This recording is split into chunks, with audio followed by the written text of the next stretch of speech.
I'm Ryan Aquilante here with Nick Nurse, coach of the Philadelphia 76ers. How are you doing today? Doing great. How are you? I'm good. So let's start off here. You started your coaching career at University of Northern Iowa. Yep. What's the most important thing you learned from starting your coaching career there?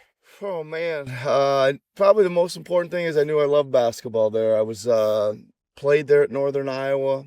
I actually got a degree in accounting in the business school, and was going to go off and join the business world, but realized I loved basketball and decided I wanted to start coaching. And thankfully, my coach Eldon Miller uh, let me stay on as kind of a student graduate assistant for a year. So. I knew I loved the game and it got me started, and that's a long time ago now since that start. Now, you started your first head coaching job with the Raptors, no, assistant coaching job with the Raptors in 2013, Yeah. then got promoted to head coach in 2018. How did that feel to get promoted to a head coach and then go on to win your NBA finals with them? Yeah, so that was a long journey between that first stop at Northern Iowa to get into the NBA. I coached all over the world and minor leagues and all that stuff, and finally got in as an assistant with the Raptors. And then when they gave me the head coaching job, I was pretty surprised actually. I kind of knew I had some chances because I'd been interviewing for some other head coaching jobs around the NBA. And thought I was going to have a chance to be an NBA head coach, but I didn't think it was going to be in Toronto. But then they made that move, and then obviously had that magical run in 2019. We were able to win the NBA championship, so it was amazing. Did you think you were going to achieve what you did with the Raptors? Um, well, I think I kind of always, that's the goal when you start out, and you think, we had a pretty good team, and we just wanted to always keep getting better. And I think you always got to think you're in position, if you have a chance.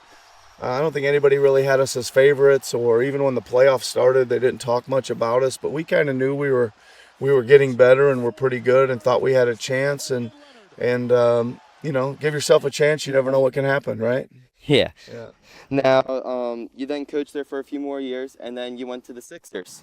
What has that, going to the Sixers, what has it been like helping build a team around Maxey, Edgecombe, and Embiid, the three-star players there right now? Yeah, I mean, listen, it's been 3 years now, and there's been some real ups and downs. I think obviously we had the one really bad year with injuries, and kind of had to suffer through that. But the good news is we end up with Edgecombe on it. Obviously, Joel's a great player. He's had his health issues. I'm really feeling positive about his upcoming season, though. I think he's got a lot of those things managed a little better right now. Paul George is still here. Edgecombe, Tyrese. We got a really nice group of players. They're kind of on two ends of the spectrum. A couple young guys, a couple older guys. We just got the new draft pick, a couple nights ago. LeBaron Philon, and so I think we're doing some exciting things, and I think it's the future's bright.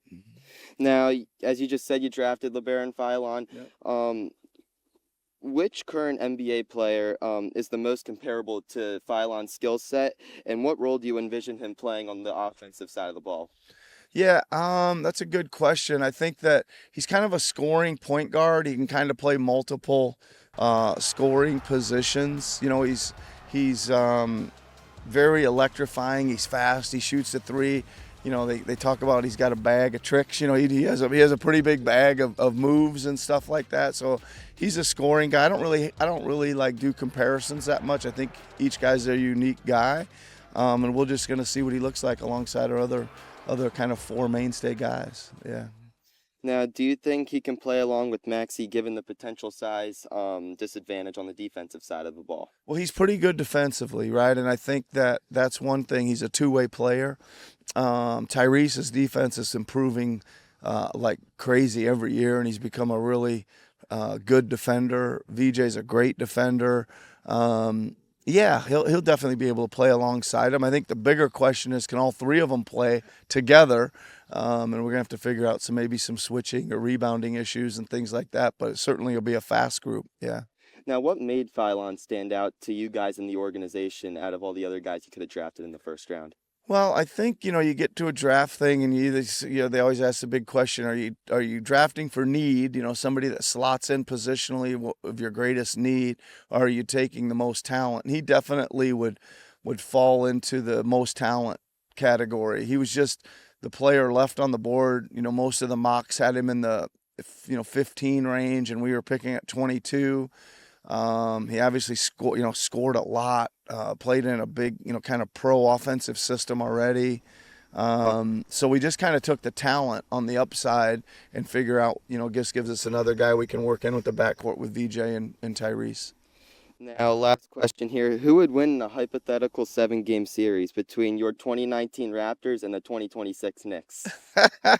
Well, I'm gonna say the 2019 Raptors. I mean, that, when you coach a team like that wins it all, you think it's pretty special. And it was a special team, but I tell you what, I got a lot of respect for the 2026 Knicks. I mean, obviously they took it to us pretty good. They've done a great job of building for 4 years with the core of guys, and this was their year. But hopefully next year is going to be our year. Awesome. Thank you so much, Coach Nurse. All right, you're welcome.